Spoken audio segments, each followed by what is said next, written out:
शिवानी बहुत खूबसूरत औरत थी, लेकिन उसकी शादी साधारण से दिखने वाले एक लड़के से हुई थी जिसे वो बिल्कुल पसंद नहीं किया करती थी। क्योंकि रवि देखने में तो उतना सुंदर नहीं था, ज्यादा कमाता भी नहीं था जिससे शिवानी की सभी जरूरतों को पूरा कर सके। लेकिन शिवानी की हर रोज नई नई फरमाइशों को पूरा करने के चक्कर में उसके महीने की कमाई महीना खत्म होने से पहले ही खत्म हो जाती थी।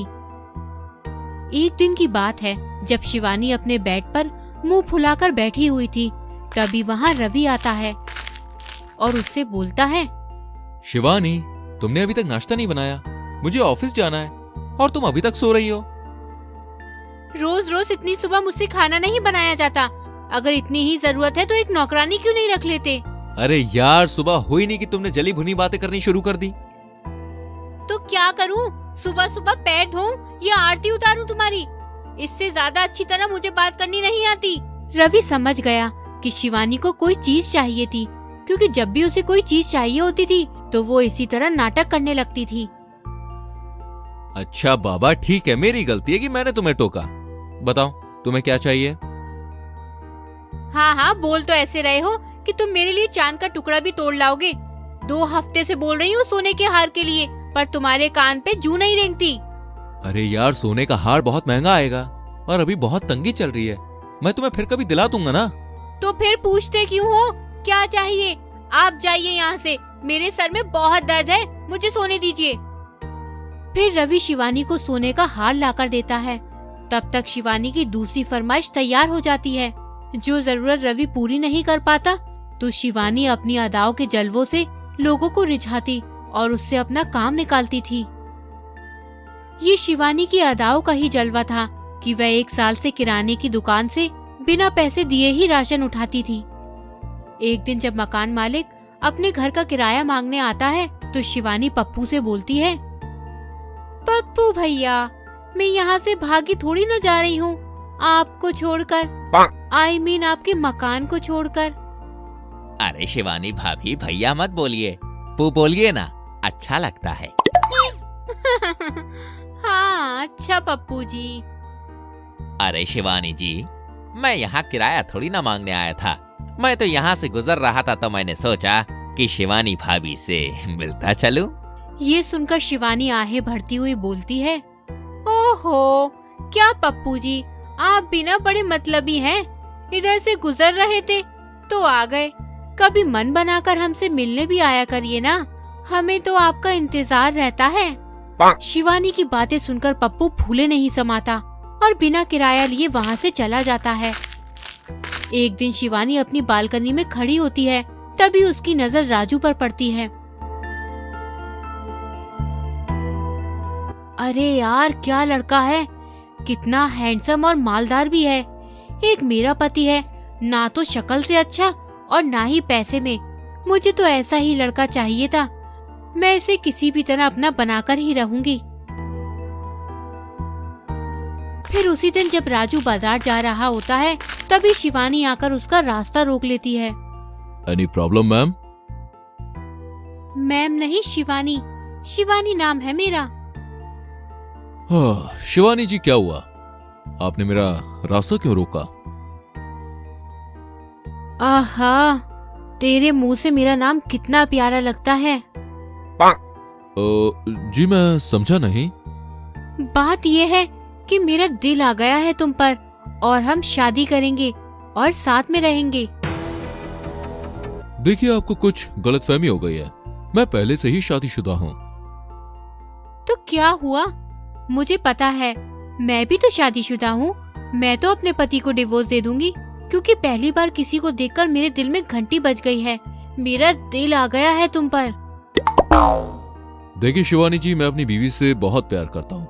मुझे आप में कोई इंटरेस्ट नहीं है। सॉरी। इतना बोलकर राजू वहाँ से चला जाता है। अरे यार, ये लड़का तो मेरी जान लेकर ही मानेगा। इसके नाम में भी मुझे हाँ सुनाई देती है। मैं भी देखती हूँ तुम मुझे कब तक इग्नोर करोगे। शिवानी बिना किसी की परवाह किए ही राजू का पीछा करने लगती है। फिर एक दिन अचानक राजू के घर की बिजली कट जाती है। तब राजू बाहर बोर्ड के पास जाकर देखता है तो किसी ने फ्यूज निकाल दिया था।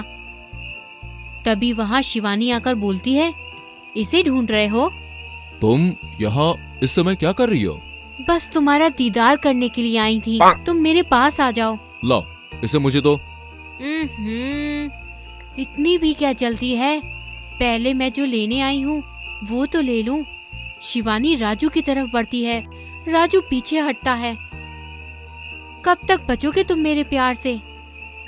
अरे मैं तुमसे कोई प्यार व्यार नहीं करता हूँ, तुम यहाँ से जाओ प्लीज। पर क्यों नहीं करते हो? एक बार ध्यान से तो देखो मुझे, मैं इतना सज सवर के आई हूँ और मैं तुमसे प्यार करती हूँ। अरे यार तुम हद करती हो, मैं कितनी बार बोल चुका हूँ कि मैं सिर्फ अपनी बीवी से प्यार करता हूँ। तुम चुपचाप यहाँ से चली जाओ, नहीं तो मैं तुम्हारे पति से ये सब कुछ कह दूंगा।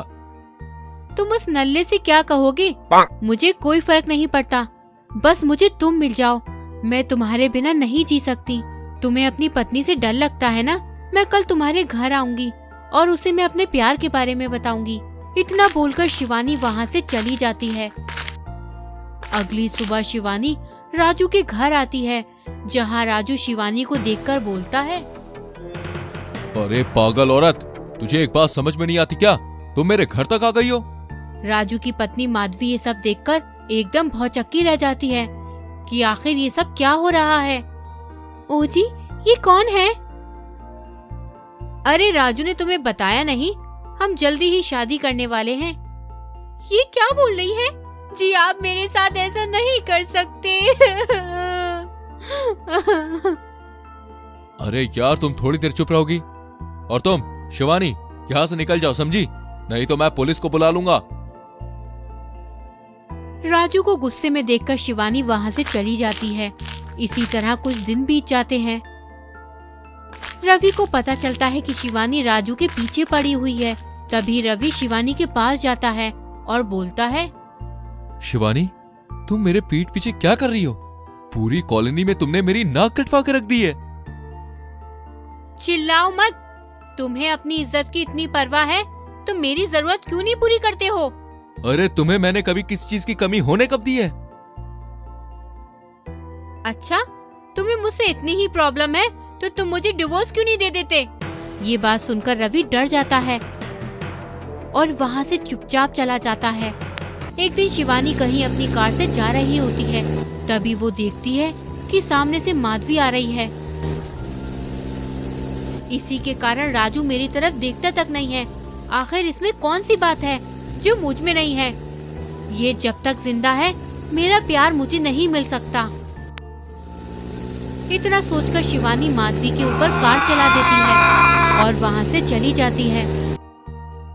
इधर माधवी को हॉस्पिटल ले जाया जाता है और एक्सीडेंट के कारण उसका बच्चा उसके गर्भ में ही मर जाता है। राजू को अपने बच्चे के मरने का बहुत सदमा लगता है और इधर शिवानी अपने घर पर बहुत खुश हो रही होती है। तभी वहाँ राजू की माँ आती है और शिवानी को एक जोरदार तमाचा मारती है और बोलती है, मुझे शर्म आती है तुम जैसी औरतों पर। औरत होकर अपने मतलब के लिए दूसरी औरत के बारे में नहीं सोचती तुम जैसी।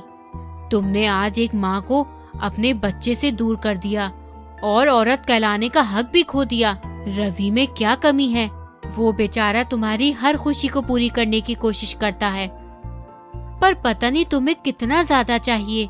तुम्हारा लालच कभी खत्म नहीं होता। शिवानी को अपनी गलती का पछतावा होता है। जहाँ राजू अपनी पत्नी के पास बैठा रो रहा होता है, ये सब देखकर उसे अपने आप पर शर्म आती है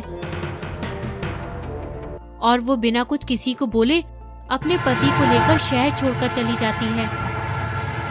फिर राजू और माधवी चैन से अपनी जिंदगी गुजारने लगते हैं।